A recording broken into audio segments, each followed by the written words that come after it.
Yeah.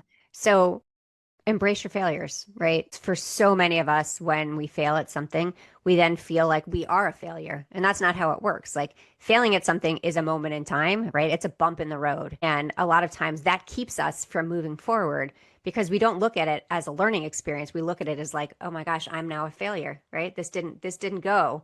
I'm a failure. And that's not how it works. It really is about learning from what happened. So take that moment and wallow in it, feel all the feelings, and then pick a day to move forward. And it's interesting for me. I mean, I've failed at many things, but it wasn't until I kind of changed my mindset on that where I was like, yeah, what did I learn from that instead of I'll never do anything again. And Hmm.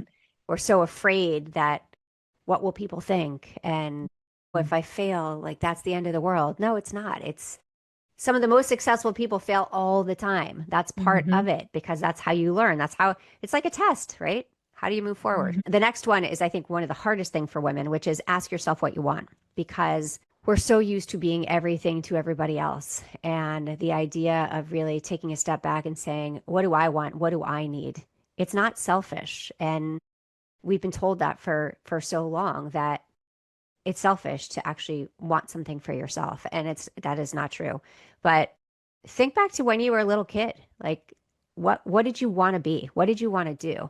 Because that kid still exists. That kid is still in there. And really kind of hashing that out to say, what do I like? What am I good at? And I'm not saying quit your job tomorrow, but I am saying that you can find something to fill your cup that's beyond maybe what you do. So whether it's volunteer work, whether it's singing or drawing, something that you maybe haven't done in a long time because you thought, oh, I know I have to spend all my time taking care of my family or at my work.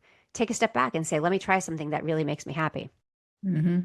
And the Hmm. last part is live without limits. We limit ourselves from the second we get up till the second we go to bed. Yeah. Tell ourselves we're not good enough, we're not capable enough, we're not smart enough, we're not pretty enough, all of the not enoughs. And that is just not true. I mean, so yes, I know there are societal pressures for certain things, but the idea of looking at yourself and saying, how am I limiting myself today? Right. And Mm. how am I labeling myself today? And I Mm. was on a podcast recently and we were talking about labels. And I loved when he said, your labels become your lids. So when you start labeling yourself, you're not going to move beyond a certain point because you start believing what you're telling yourself. And that's such a big, important piece of this is that, your thoughts create your reality. The way you talk to yourself creates your reality.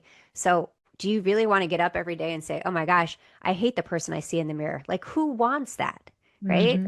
So when you think about it from that perspective, you're like, no, I want to love the person I see in the mirror. I want to love the person that who is me and treat them with the same respect I treat the other people that I care about.